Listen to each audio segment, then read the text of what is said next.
எல்லாரையும் இந்திய தமிழன் சேனலில் வரவேற்க ரொம்ப சந்தோஷப்படுறேன். இன்றைக்கி நம்ம பார்க்க போகிற டாபிக் என்னென்னா கார்பன் கிரெடிட். கார்பன் கிரெடிட்னா என்ன, அதனோட முக்கியத்துவம் என்ன, இதை பற்றி பதிவு பண்ணலாம் அப்படிங்கிறது தான் இந்த வீடியோவோட நோக்கம்.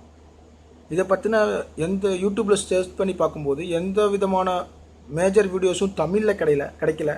ஸோ தமிழில் இதை ஒரு பதிவாக இருக்கட்டும் அப்படின்னு சொல்லி தான் நான் இதை பதிவு பண்ணுறேன். டாபிக்குள்ளே போகிறதுக்கு முன்னாடி இதுக்கான பேக்ரவுண்டை பற்றி நம்ம கொஞ்சம் பார்க்கணும். அதாவது என்னென்னா 1800, அதாவது 18th செஞ்சுரியிலேருந்து 1920th செஞ்சுரி வரைக்கும் பார்த்திங்கன்னா நகரத்தில் வாழக்கூடிய மக்களோட எண்ணிக்கை ஓவரால் பாப்புலேஷனில் ஒன்லி 2% தான் இருந்துச்சு. பட் இப்போ எடுத்துக்கிட்டிங்கன்னா 21st செஞ்சுரியில் எடுத்துக்கிட்டிங்கன்னா ஆல்மோஸ்ட் அது 60% அளவுக்கு வந்திருக்கு. இதுதான் நம்ம கிளைமேட் சேஞ்சுக்கான மேஜர் இம்பேக்ட் ஃபேக்டர். அதாவது இப்போ எல்லாருமே சொல்கிறோம் வருஷத்துக்கு வருஷம் நம்ம டெம்பரேச்சர் ரைஸ் ஆகிட்டே போகுது, அதே மாதிரி வாட்டர் லெவல் குறைஞ்சிட்டே வருது. இந்த மாதிரி பல காலநிலை மாற்றங்கள் ஏன் நிகழுது, அதை எப்படி கண்ட்ரோல் பண்ணலாம் அப்படிங்கிறதுக்காகத்தான் இந்த கார்பன் ஒரு ஒரு ஒரு UNFS, United Nations framework for convention and climate change அப்படின்னு ஒரு அமைப்பை உலகநாடுகள் தோற்றுவிச்சாங்க. இது எப்போன்னு பார்த்தீங்கன்னா 1990s. அந்த டைமில் வந்து ஒரு அந்த டைமில் நிறையா ப்ரோட்டோக்கால் நடந்துச்சு. அதாவது மான்ட்ரீயல் ப்ரோட்டோக்கால், கியோட்டோ ப்ரோட்டோக்கால், இந்த மாதிரி நிறையா கிளைமேட் சேஞ்ச் சம்மந்தப்பட்டமான கூட்டங்கள் நடந்துச்சு. எல்லா கண்ட்ரியும் கலந்துக்கிட்டாங்க. அதில் பார்த்திங்கன்னா குறிப்பாக சொல்லணும்னா இந்த கியோட்டோ ப்ரோட்டோக்கால் இது வந்து 1997 ஜப்பானில் நடந்துச்சு. கியோட்டோங்கிற அவங்களோட தலைநகரத்தில் நடந்துச்சு, கியோட்டோங்கிற நகரத்தில். ஸோ அதனால தான் அதுக்கான பேர் கியோட்டோ ப்ரோட்டோக்கால். இதில் என்ன சொல்ல வராங்கன்னா எல்லா நாடுகளுமே 1997 பேஸ் லெவலாக வச்சுக்கிட்டாங்க. அதாவது அது வரைக்கும் இருந்த emission carbon di oxide, methane, இந்த மாதிரி க்ரீன் ஹவுசஸ் இருக்கு இல்லைங்களா, அந்த 6 க்ரீன் ஹவுசஸ் அதோட எமிஷன் லெவலில் பேஸ் லெவலாக வச்சுக்கிட்டு இதிலேருந்து மினிமம் நம்ம 20% வரைக்கும் ரெடியூஸ் பண்ணணும் ஆஃப்டர் 10 years அப்படிங்கிற மாதிரி ஒரு பிளான் வச்சுருக்காங்க. அதை பேஸ் பண்ணி அவங்க நிறையா ப்ரோக்ராம் கொண்டு வந்தாங்க. அதில் ஒன்று தான் இந்த க்ளீன் டெவலப்மெண்ட் மெக்கானிசம், அப்புறம் கார்பன் ட்ரேடிங், அப்புறம் இந்த ஜாயிண்ட் வெஞ்சர் அப்படின்னு சொல்லிட்டு அதுக்கான ஆக்ஷன்ஸ் எல்லாம் எடுக்கிறாங்க. இதில் என்னென்ன மெக்கானிசம் முழுசாக ஃபாலோ பண்ணுறாங்க, ஏன் அப்படின்னா பல வளரும் நாடுகள், குறிப்பாக வளர்ந்த நாடுகள், குறிப்பாக யூஎஸ், யூகே, ரஷ்யா, இவங்கெல்லாம் பார்த்திங்கன்னா மேஜராக பொல்யூஷன்ஸை வெளியிடுறாங்க. அவங்க தான் மேஜர், ஆல்மோஸ்ட் யூஎஸ் மட்டுமே 35% ஆஃப் த பொல்யூஷனுக்கு கான்ட்ரிபியூட் பண்ணுறாங்க. ஸோ இதெல்லாம் கண்ட்ரோல் பண்ணணும்.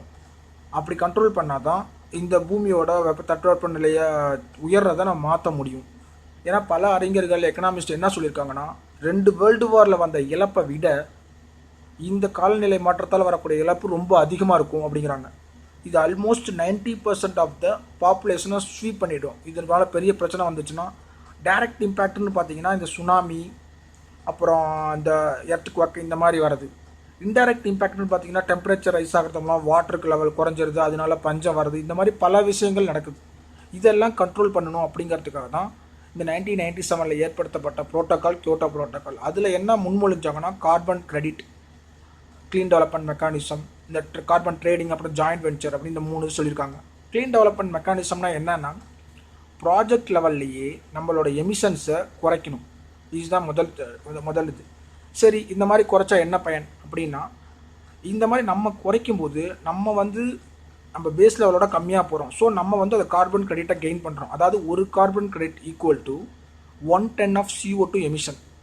1 ton CO2 வெளியிடுறதுக்கான ஈக்குவல் தான் ஒரு கார்பன் கிரெடிட். இப்போ ஃபார் எக்ஸாம்பிள் நீங்கள் இது வரைக்கும் 100 ton எமிஷன்ஸ் அலோவபிள் லிமிட் உங்களுக்கு கார்பன் கிரெடிட் இருக்குன்னா, நீங்கள் 80 ton தான் வெளியிடுறீங்க அப்படின்னா உங்களுக்கு 20 கார்பன் கிரெடிட் கிடைக்குது. இதை நீங்கள் என்ன பண்ணலான்னு பார்த்தீங்கன்னா உலக நாடுகள் இருக்க மற்ற நாடுகளுக்கெல்லாம் விற்கலாம். மற்ற நாட்டில் இருக்க கண்ட்ரிக்கு அந்த கார்பன் கிரெடிட்டை விற்கலாம். அது பார்த்திங்கன்னா நம்ம இந்திய ரூபாயில் ஒரு கிரெடிட் 1600 ரூபா அப்படிங்கிற மாதிரி இருந்து இப்போ மேபி இது நான் சொல்கிற எல்லாமே 2008 ஸ்டேட்டஸ். ஏன்னா இந்த கியோட்டோ ப்ரோட்டோக்கால் தொடங்கி அடுத்த 10 வருஷம் தான் அதோட வேல்யூவேஷன் டேட் மாதிரி சொல்லியிருக்காங்க. 1997 தொடங்கப்பட்டுச்சு, 2005 எஃபெக்டிவ் ஆச்சு, 2008 அதை வேலிடேட் பண்ணும்போது இந்த ரிசல்ட் கிடச்சிது. இப்போ அடுத்து வேலிடேஷன் பார்த்திங்கன்னா மேபி 2018 நடக்கலாம். இப்போ ரீசெண்டாக கூட நம்ம பார்த்துருப்போம், பாரிஸில் ஒரு உடன்படிக்கை நடந்துச்சு. அதுக்கு முன்னாடி பார்த்துருப்போம்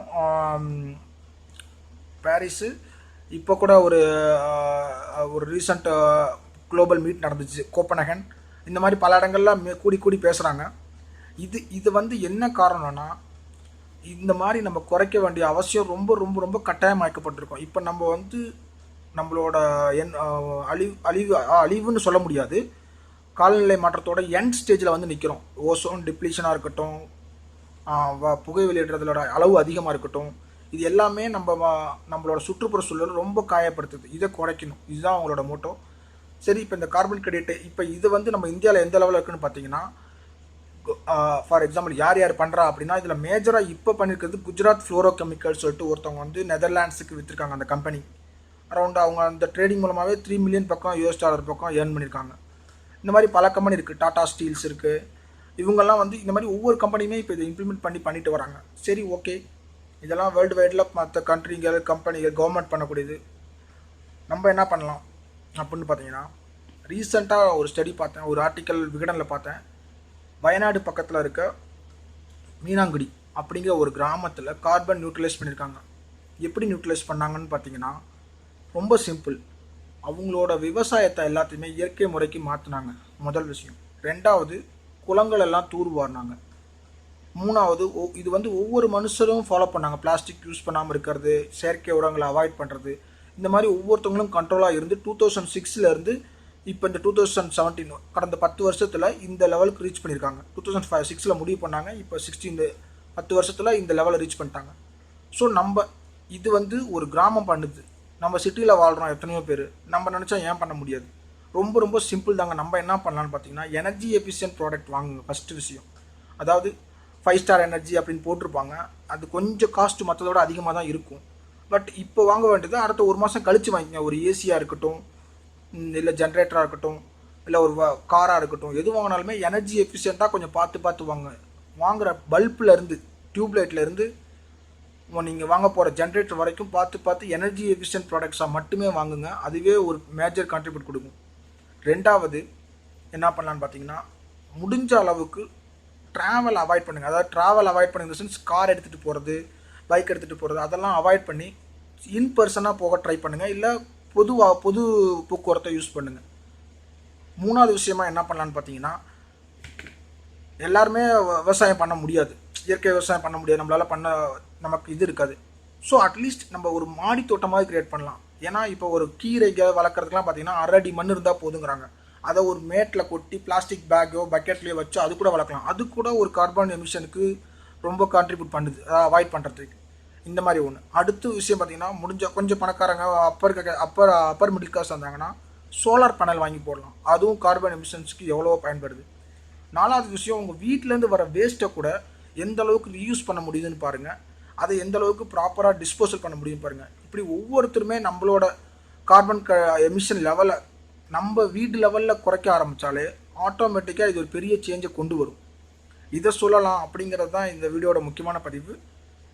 இந்த வீடியோவில் உங்களுக்கு வேறு ஏதாவது சந்தேகம் இருந்தால் அதை கமெண்ட்டில் பதிவு பண்ணுங்கள். நான் அது விஷயமாக உங்களுக்கான தகவல்களை கொடுக்க ட்ரை பண்ணுறேன். நன்றி, வணக்கம்.